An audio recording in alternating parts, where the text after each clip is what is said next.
So at 3 a.m. Saturday morning, I finished my first hairstyle for the 1001 Cornrows 6-month challenge. And what I did was, this is my style, so I'm going to describe it to you. I have cornrows here at the top, and I put the ends of them, because they're very thick, into a little rose knot here. And I pinned them down to keep the edges of the ends protected. And I have little bangs here and on the side here. So, that's my style. I like it. It came out pretty nice. The only issue with it, of course, my cornrows aren't as nice as I'd like them to be. So that's what the purpose of this challenge is for me, to perfect the art of cornrowing. And so I'm hoping a lot of you can help me with that. My biggest issue right now is the fact that they're really, I guess, how can I say, messy looking? I don't really know how to make them thin and neat like people who do them are usually able to do on my hair. So I know it's possible to do them on my hair without me blow drying it or anything, because I've had people do it before. So that's what I'm going for. Any advice would be great. I'm not sure if you have to take really small pieces or whatever. Just let me know. I'm open to advice. That's really why I'm doing the challenge. And so on top of that, I also use my Brahmi and maca powder for the first time. I love Ayurvedic products, so I'm thinking that this will be definitely something that I'll use often.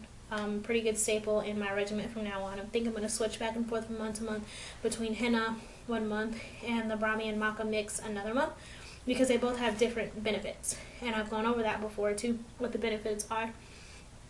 But I'll be seeing over the next few months whether or not the Brahmi and the maca does what it says it's supposed to do, and then I'll decide, of course, whether or not I'm going to keep them as a part of my regimen. One thing that I wouldn't suggest to those of you using Ayurvedic products would be, or at least those of you using Ayurvedic products who are deciding also to take the no comb challenge, which I did last time, because if you take your hair down and you put the Ayurvedic products on your hair and you wash it out and everything like that, and then you go to do your hair and you're not planning to comb it, like besides finger combing, it's going to be very difficult, because it was very difficult for me. It was very difficult for me, and I wouldn't suggest that, because it will be added stress. It took a long time. I didn't really mind it, because like I said, I like the way my hair came out, but I won't be taking my hair down and putting Ayurvedic products on it probably ever again, unless I straighten it, which I don't know when I'm going to straighten it again.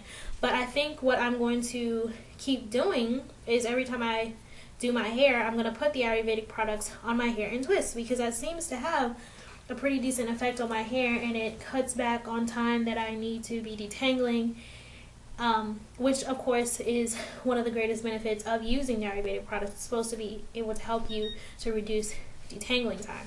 At least for me, that's what it does. So that's one thing that I would suggest if you're planning to do the no comb challenge, the Ayurvedic product challenge, along with this 1001 Cornrow 6-month challenge, just some of the challenges that I've gone over before. Those are some of the things that I would suggest. But I do see people all the time on YouTube that put Ayurvedic products in their hair when it's loose, and it seems to work fine for them. Probably because they're using combs, or they probably just know what they're doing more than I do, but I'm not going to do that again. I learned my lesson. I didn't lose a lot of hair though, which is good, always good.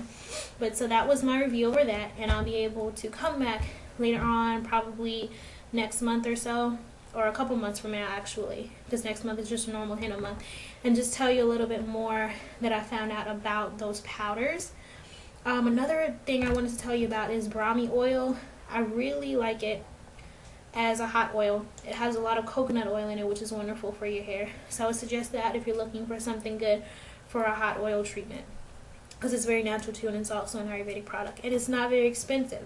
It's another great thing about Ayurvedic products. They're very inexpensive. So, look into them. I wouldn't say just to rush right into them, because it seems to be the greatest craze right now among the natural hair community, but it does have some really nice benefits, at least for me, and I do suggest it to people pretty often, just to let them know what else is out there, rather than all of the huge commercialized things. So that's about it for my challenge now. Like I said, I am looking for advice about how to make cornrows neater. So any advice you all have for that, I will gladly accept. Thank you so much. See you all later. Bye.